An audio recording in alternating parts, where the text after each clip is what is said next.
Oke, sambil kita menunggu teman-temannya yang lain, kita mulai terlebih dahulu. Assalamualaikum warahmatullahi wabarakatuh. Selamat pagi semua. Waalaikumsalam warahmatullahi wabarakatuh. Pagi juga, Bu. Iya, selamat pagi.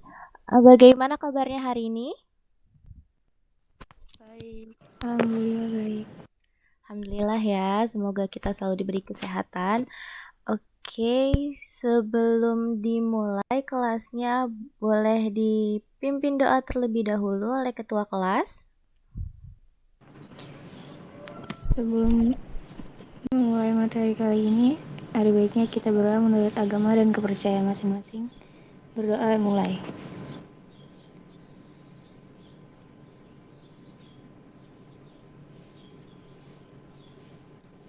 Berdoa selesai. Terima kasih Alia, sudah dipimpin doa. Oke, apakah sudah siap untuk memulai pelajaran hari ini? Ini awal pelajaran ya, berarti ya pelajaran pertama. Sudah siap? Sudah, Bu. Oke, kalau begitu coba dinyalakan dulu kameranya untuk melihat nih udah siap atau belum buat belajar, kemudian juga buat ibu screenshot. Ayo dinyalakan dulu kameranya.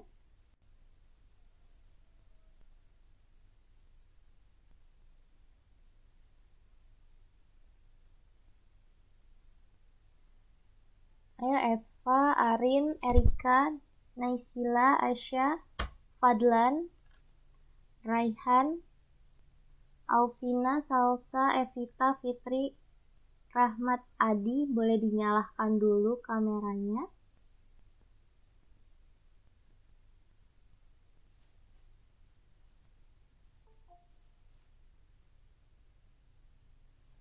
Ayo dinyalakan dulu kameranya.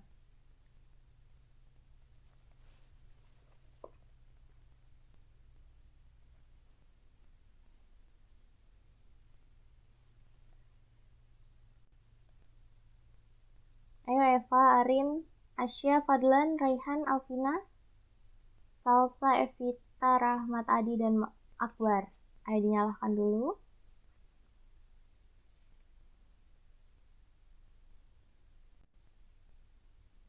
Oke, ibu foto ya. 1, 2.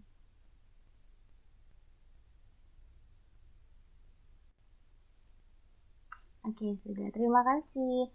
Oke, hari ini kita akan melanjutkan materi yang sebelumnya telah kita pelajari mengenai menganalisis segmentasi pasar.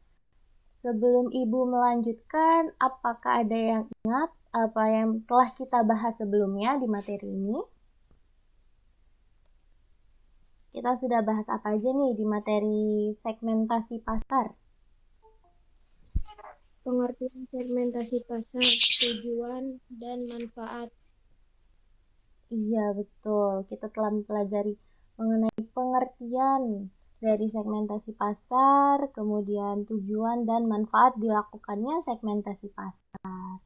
Oke, Ibu share screen terlebih dahulu.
Oke, apakah sudah terlihat yang Ibu tampilkan? Sudah, Bu. Sudah ya, oke. Oke, betul. Kemarin kita telah mempelajari mengenai pengertian dari segmentasi pasar, kemudian tujuan serta manfaat dari segmentasi pasar. Kemudian hari ini kita akan mempelajari syarat segmentasi pasar, kemudian pengalihan pemasaran dari massal menuju ke pemasaran sasaran. Dan kalau memungkinkan kita juga akan membahas mengenai dasar-dasar segmentasi pasar. Maka Ibu harap setelah kita mempelajari materi hari ini, kalian dapat mengetahui dan dapat menjelaskan nih apa itu syarat dari segmentasi pasar, kemudian bagaimana pengalihan pemasaran massal menuju pemasaran sasaran. Begitupun juga kalian dapat memahami dan menjelaskan bagaimana dasar-dasar segmentasi pasar. Oke, kita mulai terlebih dahulu dari syarat segmentasi pasar.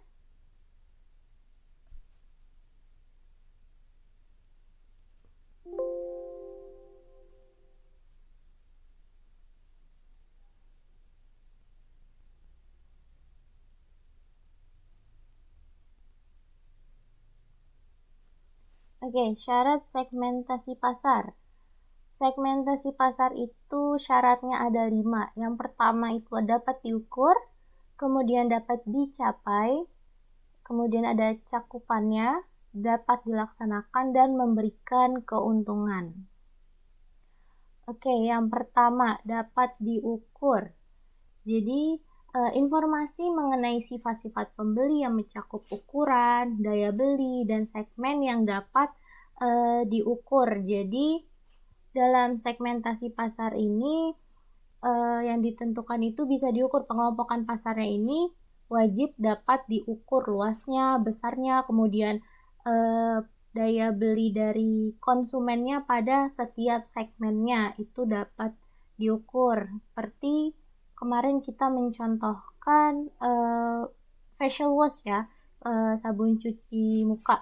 Nah, itu dapat diukur nih bagaimana daya konsumennya dari setiap segmentasinya. Apakah yang lebih besar itu pasarnya atau target konsumennya itu yang untuk mencerahkan, atau untuk yang berjerawat, atau untuk yang mencegah penuaan. Nah, itu harus dapat diukur gitu. Dapat diketahui nih seberapa luas jangkauan dari penjualannya. Kemudian sampai di sini paham?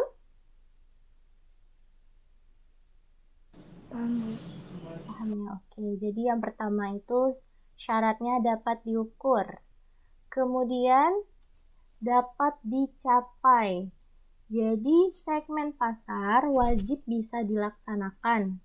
Segmen pasar juga dapat dijangkau. Jadi segmentasi pasar ini wajib bisa dilaksanakan karena taktik pemasaran yang sudah dibentuk ini wajib dan mampu untuk melayani untuk mencapai ke seluruh target konsumen yang diinginkan. Tuh. Jadi perusahaan ini dengan adanya segmentasi pasar ini bisa memiliki kemampuan untuk menjangkau setiap segmennya, kayak gitu. Dapat diakses gitu kan segmennya, dan media promosinya itu juga harus spesifik dan sesuai dengan target konsumennya. Seperti kemarin Ibu mencontohkan untuk pasta gigi yang gigi sensitif ya. Jadi contohnya ada langsung tulisannya tuh to the point, yaitu untuk meredakan ngilu seperti itu. Kan jadi langsung diketahui oleh orang yang memiliki gigi sensitif. Oke, selanjutnya ada cakupannya. Jadi syarat yang ketiga dari segmentasi pasar itu adalah cakupannya. Jadi tingkat keluasan segmen pasar dan menjanjikan keuntungan jika dilayani. Jadi suatu segmen itu, setiap segmen pasarnya itu sebaiknya kelompok yang homogen dengan jumlah yang besar. Jadi cukup bernilai jika dilayani dengan program pemasaran yang disesuaikan. Nah, jadi di sini maksudnya setiap segmen yang dibentuk itu diharapkan cakupannya itu besar, homogen kelompok homogennya itu besar. Jadi kita ambil contoh lagi untuk yang facial wash yang mencerahkan. Jadi kita berharap ini target yang meminta produk untuk mencerahkan itu luas, targetnya itu besar gitu, sehingga lebih mendapatkan labanya. Kemudian juga program pemasarannya itu bisa lebih bermanfaat gitu, karena cakupannya itu lebih luas. Kemudian syarat yang keempat itu dapat dilaksanakan. Jadi program yang efektif dapat dirancang untuk menarik dan melayani segmen tersebut dan dijangkau asal daya perusahaan. Oke, jadi dapat dilaksanakan ini programnya itu efektif gitu ya. Oke, kita ambil contohnya. Walaupun sebuah perusahaan angkutan antar kota mengidentifikasi 10 segmen pasar, namun stafnya terlalu dikit dan mengembangkan pemasaran secara terpisah bagi setiap segmennya. Oke, jadi mudahnya itu dapat dilaksanakan yaitu efektif nih, sesuai dengan kita mengambil contohnya ini sesuai dengan demografisnya. Mungkin demografis itu kan seperti wilayah ya. Demografis itu seperti usia, jenis kelamin kayak gitu. Nah, jadi dapat dilaksanakan ini programnya yang dibuat ini sesuai dengan yang kita targetkan. Kita misalkan mengambil produknya sesuai, ditargetannya sesuai dengan demografisnya, sesuai dengan usianya. Seperti yang susu kemarin, itu kan bisa dikatakan sesuai dengan demografis ya, karena sesuai usia, sesuai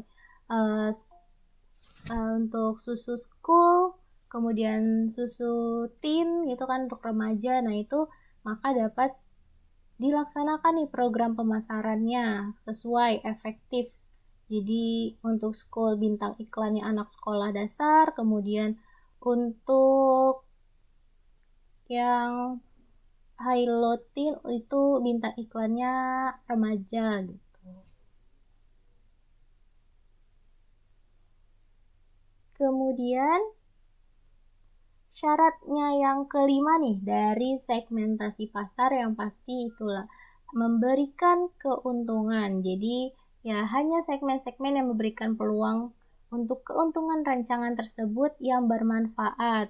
Jadi apabila segmen-segmen pasar telah terbentuk nih, masing-masing atau sebagian besar ada yang tidak memberikan keuntungan dari segmen tersebut, maka usaha ini atau segmen ini dikatakan kurang bermanfaat gitu. Jadi bisa ya mungkin produksinya dikurangi atau ya lebih berfokus kepada segmen-segmen yang memberikan keuntungan lebih besar.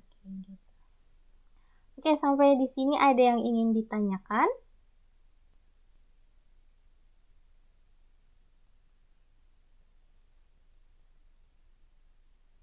Apakah dapat dipahami? Iya, Bu.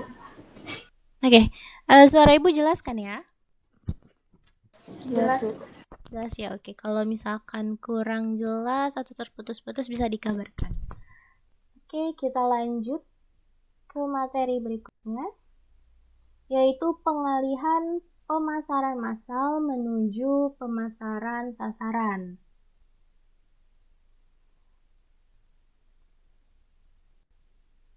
Oke, jadi pemasaran massal ini adalah produk yang dipasarkan itu tunggal dengan harapan dapat memenuhi semua keinginan konsumen serta dapat menghemat pembiayaan.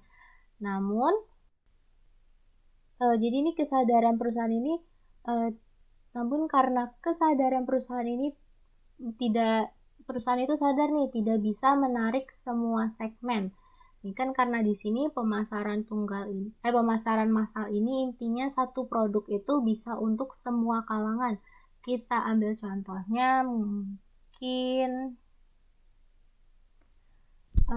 susu kan ada tuh yang untuk semua kalangan. Maksudnya kayak susu kental manis itu contoh dari produk-produk yang massal. Atau Indomie itu mie gorengnya itu kan Ada yang original tuh yang warna putih. Nah, itu kan bisa dikatakan sebagai produk tunggal karena bisa untuk seluruh kalangan, semua umur gitu. Pokoknya dia buat satu produk ini nih bisa untuk semuanya seperti itu. Itu salah satu produk tunggal gitu yang termasuk dari pemasaran massal. Kemudian karena kesadarannya ini, perusahaan akhirnya mencoba membuat pemasaran produk yang terdiferensiasi terlebih dahulu. Jadi, kalau di sini, dalam hal ini, perusahaan ini mencoba untuk mengidentifikasi kelompok-kelompok pembeli tertentu dengan cara membagi pasar dalam dua kelompok segmen atau lebih, dan untuk masing-masing segmen ditawarkan jenis produk yang berbeda dengan kelompok yang lainnya. Oke, kalau di sini produknya ini bukan tersegmentasi ya, tapi lebih cuma dibedakan. Jadi satu produk tetapi dibedakan. Bisa dari segi ukurannya mungkin, atau dari segi kualitasnya, atau juga modelnya. Model kemasannya maksudnya kayak gitu. Jadi kita ambil contoh untuk pemasaran produk yang terdiferensiasi ini seperti eh, teh botol. Teh botol itu kan banyak ya, bahkan ada yang bentuknya eh, botolan gitu, botol yang beling, atau ada juga yang kotak gitu kalau nggak salah. Itu kan sebenarnya sama semuanya, isinya sama, rasanya juga sama, tetapi mereka dibedakan oleh kemasannya. Ada yang berbentuk botol, ada yang kotak, seperti itu.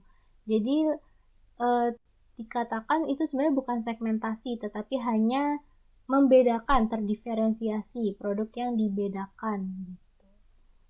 Kemudian akhirnya setelah dari pemasaran produk yang terdiferensiasi dibuatlah pemasaran sasaran. Jadi sesuai dengan segmentasi. Nah, perusahaan hanya memusatkan usaha pemasarannya pada satu atau beberapa kelompok segmen pasar tertentu saja. Nah, strategi ini ditempuh dengan mengembangkan produk dan pembedanya serta melakukan bauran produk, harga, distribusi, dan promosinya untuk kelompok tertentu saja. Oke, jadi seperti yang dikatakan sebelumnya bahwa berawal dari pemasaran sasaran, tetapi di sana akhirnya karena perusahaan sadar nih kalau jumlah konsumennya sangat banyak, kemudian tersebar di berbagai wilayah, kemudian selera konsumen itu ber- berbeda-beda, kemudian juga bisa berubah, bisa bertambah, bisa pula berkurang.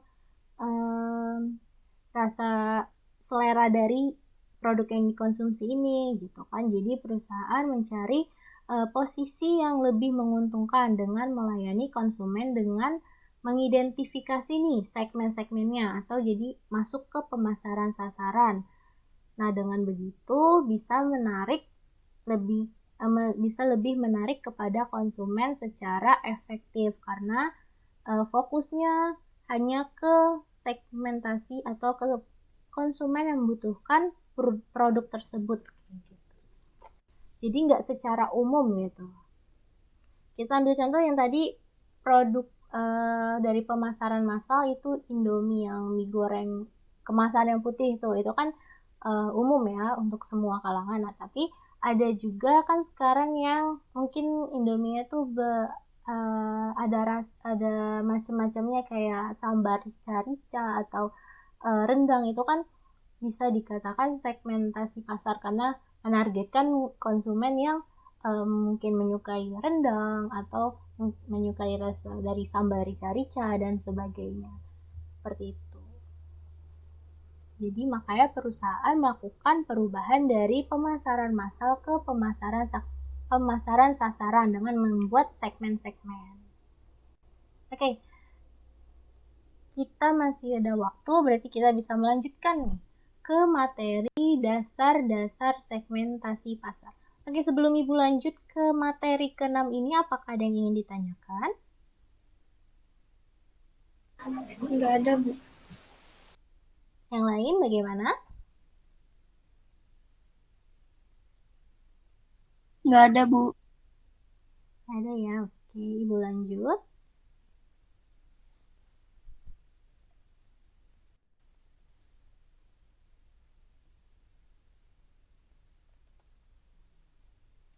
Oke, dasar-dasar dari segmentasi pasar ini ada 5. Yang pertama ada segmentasi geografis, berdasarkan geografis nih. Kemudian ada segmentasi demografis. Kemudian ada segmentasi psikologis. Kemudian ada psikografis dan juga ada segmentasi sosial budaya.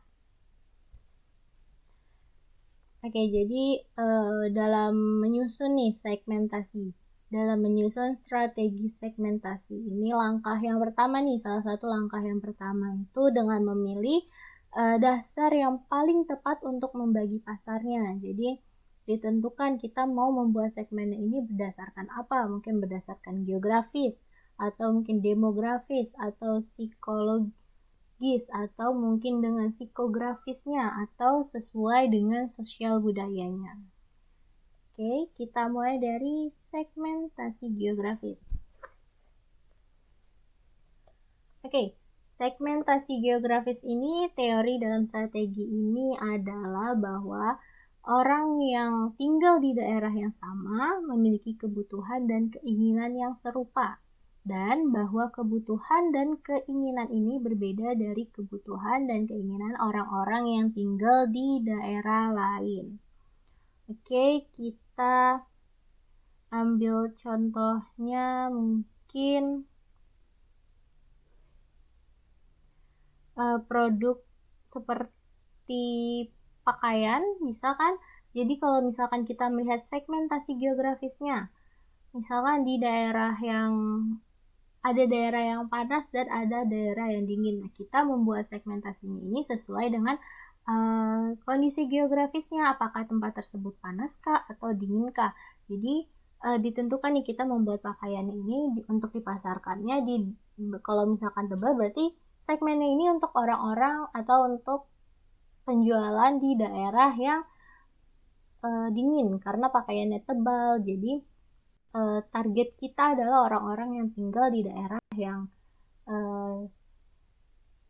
yang memiliki cuacanya yang dingin, sejuk hingga dingin seperti itu. Oke, kemudian juga dari iklan-iklannya juga pasti akan mempengaruhi ya, sesuai dengan geografisnya. Oke.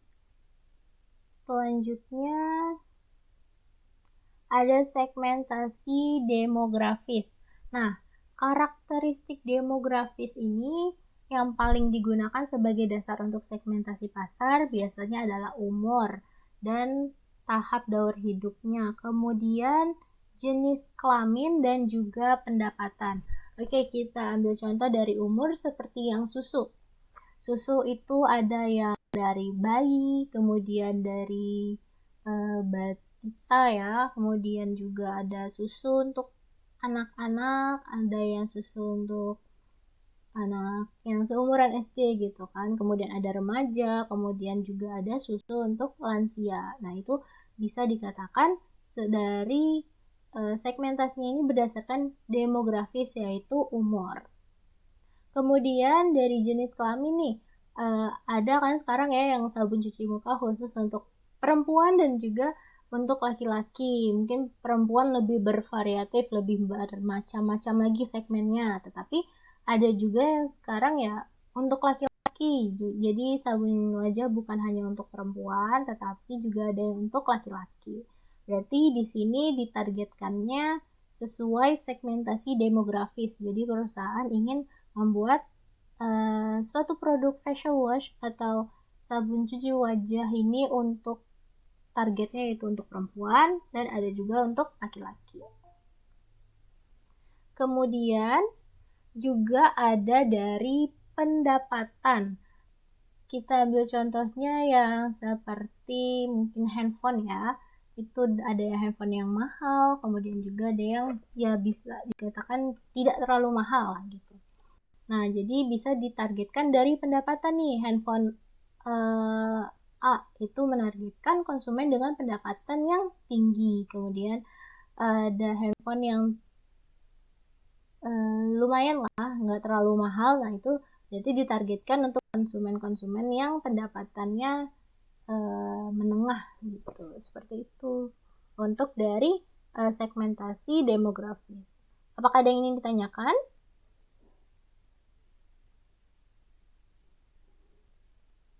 Tidak, Bu. Enggak ya, oke. Oke, sekarang ada segmentasi psikologis. Nah, segmentasi tingkah laku mengelompokkan pembeli berdasarkan pengetahuan, sikap, kemudian penggunaan, atau reaksi mereka terhadap suatu produk. Nah, segmentasi manfaat atau psikologis ini dapat diukur menggunakan indikator sebagai berikut. Yang pertama, manfaatnya yang dicari nih. Kemudian ada status pengguna, kemudian ada tingkat pemakaian, kemudian ada status loyalitas dan juga kesempatan. Jadi kalau dari manfaat yang dicari ini mereka, oke, kita ambil contohnya seperti kamera atau handphone aja lagi deh yang lebih mudah. Nah, handphone itu kan ada bermacam-macam spesifikasinya nih.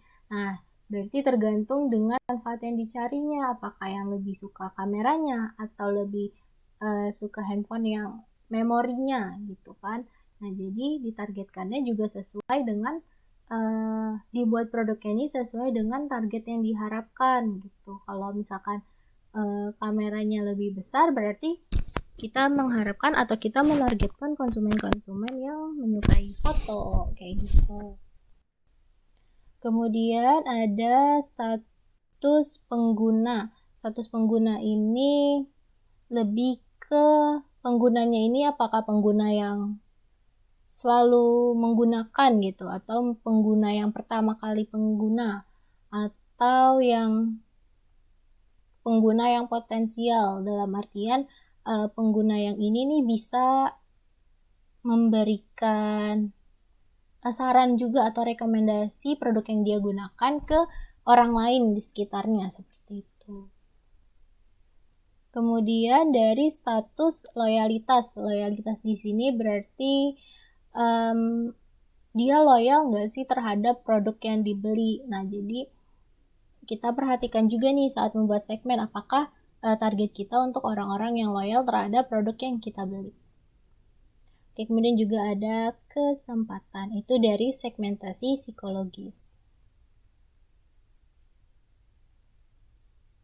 Oke, kemudian dari segmentasi psikografis. Nah, profil psikografis ini adalah salah satu segmen konsumen dapat dianggap sebagai gabungan dari berbagai kegiatan atau aktivitas, minat atau interest, dan pendapat atau opinion. Nah, konsumen yang dapat diukur, jadi dari berbagai kegiatan, minatnya atau pendapatan yang dapat diukur. Jadi pada segmen ini, pembeli dibagi menjadi kelompok-kelompok berdasarkan kelas sosial, kemudian gaya hidup, dan juga kepribadiannya. Jadi misalkan untuk produk-produk yang mewah, barang-barang mewah gitu kan. Nah, berarti target kita sebenarnya bisa juga ke kelas sosial atau gaya hidupnya dia, apakah target kita orang-orang yang, kalau untuk barang mewah ya, targetnya berarti konsumen yang memiliki gaya hidup yang mewah, yang glamor lah, yang lebih yang mementingkan pandangan orang lain gitu jatuhnya, lebih mementingkan gaya hidupnya tuh bisa terlihat wah gitu kan. Jadi ini targetnya seperti yang kayak gitu. Itu dari segmentasi psikografis.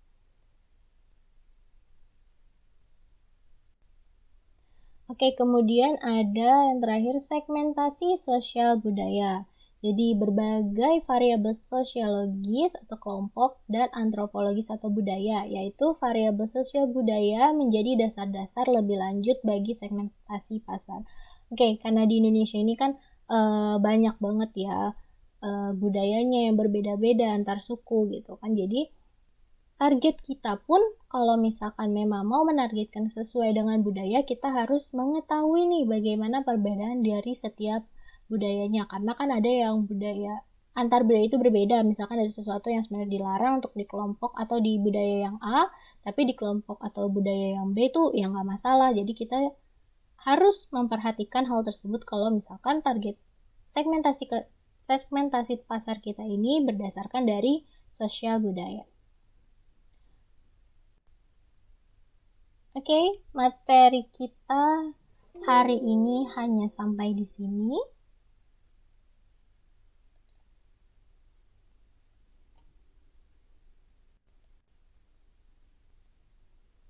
Oke. Apakah ada yang ingin ditanyakan? Dari materi yang telah kita bahas hari ini, ada syarat segmentasi pasar yang ada 5 ya. Syaratnya ada 5, kemudian pengalihan pemasaran massal menuju pemasaran sasaran, dan kemudian ada dasar-dasar dari segmentasi pasar.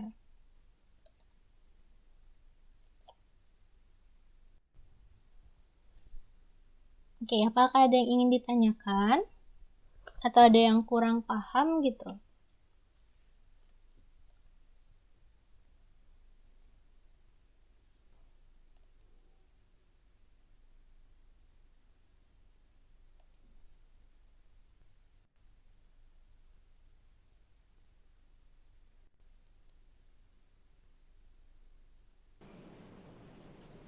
Bu, Iya. yang dasar segmentasi pasar yang psikografis itu tadi maksudnya gimana? Untuk yang psikografis ya. Oke, jadi Iya. kalau dari psikografis itu bisa dikatakan sesuai dengan gimana ya, kegiatannya, minatnya atau pendapatnya dia. Kan itu kalau dari segmentasi yang psikografis ini bisa dilihat berdasarkan kelas sosialnya dia atau berdasarkan gaya hidupnya atau dengan kepribadiannya. Nah, jadi kalau psikografis itu bisa dari kalau yang gaya hidupnya itu, gaya hidup kan ada yang mungkin orang-orang yang sukanya yang simple atau yang enggak, yang biasa aja lah gitu kan. Nah, berarti segmentasi kita nih produknya ini gimana ya? Jadi kalau misalkan target kita ini orang-orang yang biasa aja, maksudnya nggak yang mewah gitu kan. Berarti harga produk yang kita berikan sesuai segmentasi pasar tersebut ini ya harga-harga yang dapat terjangkau. Sementara kalau misalkan target kita ini adalah orang-orang yang memiliki gaya hidupnya itu mewah atau gaya hidupnya itu bisa dikatakan ya orang-orang yang memiliki pendapatan yang tinggi lah ya gitu. Berarti produknya kita ini bisa produk-produk yang harganya mahal. Itu bisa masuk ke kategori atau ke segmentasi untuk yang memiliki gaya hidup yang tinggi kayak gitu. Bisa dipahami nggak? Atau masih kurang jelas? Paham, Bu. Terima kasih. Ya, sama-sama Alia. Jadi seperti itu ya. Sebentar. Ya, jadi dari psikografis tuh ya gitu. Kalau misalkan kita menargetkan untuk orang-orang yang memiliki gaya hidupnya yang wah gitu kan, berarti produknya pun nggak, yang nggak masalah kita memberikan harga yang mahal. Oke, adakah yang masih ingin ditanyakan? Ya, boleh ditanyakan lagi.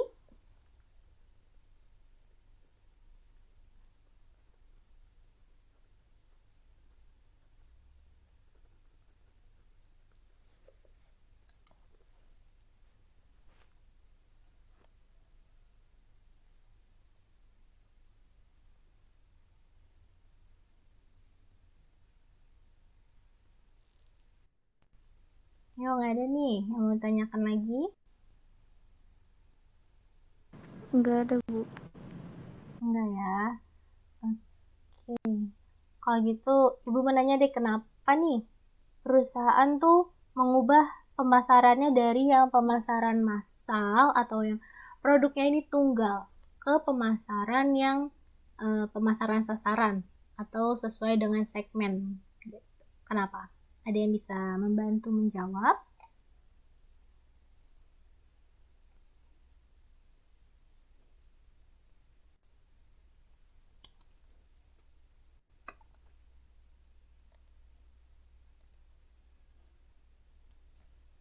Ada yang bisa membantu menjawab? Kenapa nih perusahaan yang tadinya hanya menciptakan satu produk tunggal gitu kan. Jadi pemasarannya itu massal bisa untuk seluruh kalangan, seluruh usia gitu. Tapi di perusahaan itu mengubah menjadi produk yang tersegmentasikan, produk-produk yang dibagi-bagi gitu, sesuai kebutuhan atau ingin dari konsumen. Untuk menghemat biaya sama mengambil keuntungan. Oke, ada lagi?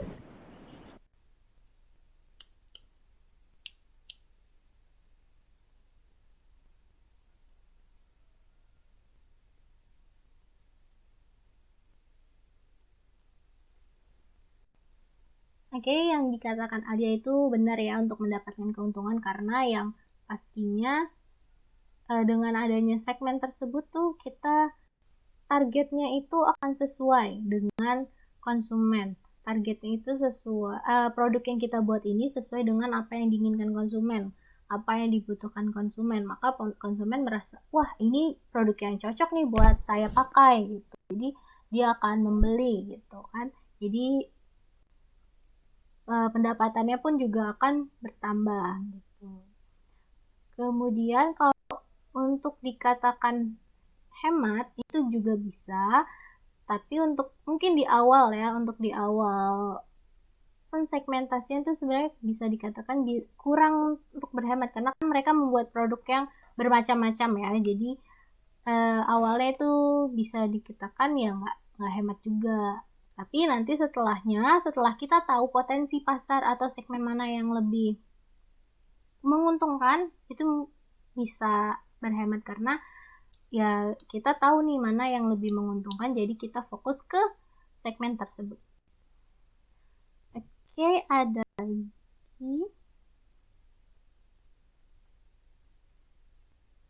Jadi intinya kenapa perusahaan dari pemasaran massal menjadi pemasaran yang tersegmen itu yang pasti karena perusahaan ini sadar akan adanya perbedaan dari keinginan atau kebutuhan setiap konsumennya sehingga perusahaan berusaha untuk memenuhi keinginan dan kebutuhan tersebut dengan membuat berbagai macam segmen dari produk yang dibuatnya. Seperti itu. Oke, sebelum kita akhiri kelas, boleh ada yang membuat kesimpulan dari pelajaran atau dari materi yang telah kita pelajari hari ini?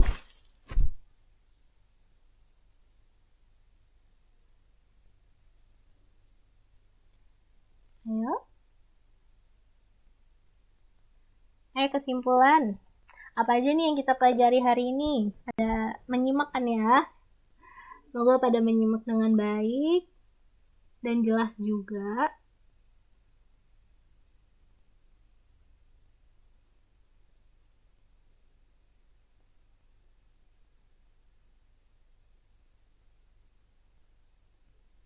Ayo.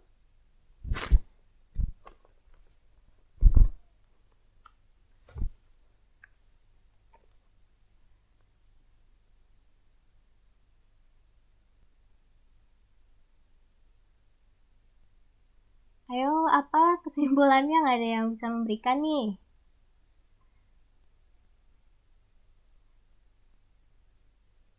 Ayo poin-poinnya aja nggak apa-apa kok, apa yang kita pelajarin hari ini. Gitu.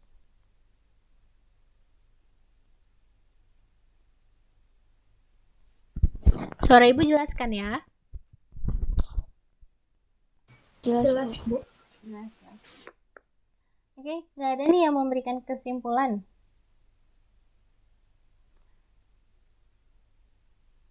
Oke, kalau nggak ada, Ibu aja deh yang menyimpulkan. Hari ini kita mempelajari mengenai syarat-syarat dari segmentasi pasar, kemudian pengalihan pemasaran massal menjadi pemasaran yang tersegmen, kemudian kita juga mempelajari dasar-dasar dari segmentasi pasar. Nah, syarat dari segmentasi pasar itu ada 5, yaitu dari dapat dijangkau, dapat diukur cakupannya, kemudian dapat terlaksana dan memberikan keuntungan. Kemudian alasan dari pemasaran massal menjadi pemasaran sasaran itu karena perusahaan sadar akan adanya perbedaan selera dan kebutuhan dari konsumen. Jadi perusahaan ingin memenuhi kebutuhan tersebut. Kemudian juga dari dasar-dasar segmentasi pasar ada demografis, ada geografis, ada psikologis, dan ada dari psikografis dan juga sosial budaya. Seperti itu. Oke, sebelum kelas ditutup, boleh dipimpin doa terlebih dahulu oleh wakil ketua kelasnya deh, Erika ya. Erika? Iya, Bu. Iya. Boleh dipimpin doa terlebih dahulu sebelum kita menutup kelas.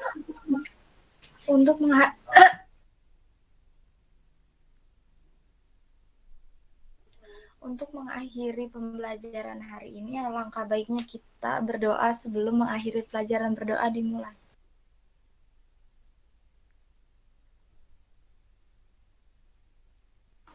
Berdoa selesai.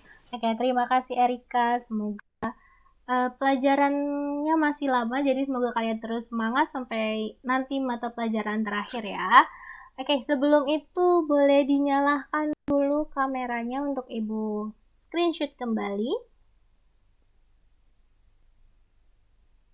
Ayo dinyalakan dulu, on cam dulu. Nggak ada yang mau on cam nih ya. Untuk di screenshot untuk diberikan kepada Pak Mursali dan sebagai absen. Karena Ibu juga menyamakan ya, ada di Meet sama link absen.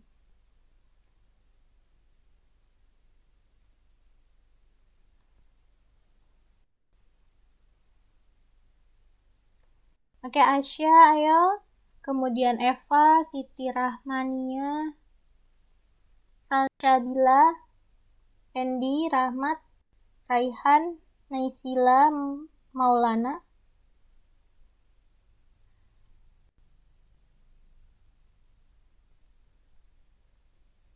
Oke, Ibu foto ya. 1, 2. Oke, terima kasih. Oke, sudah ya.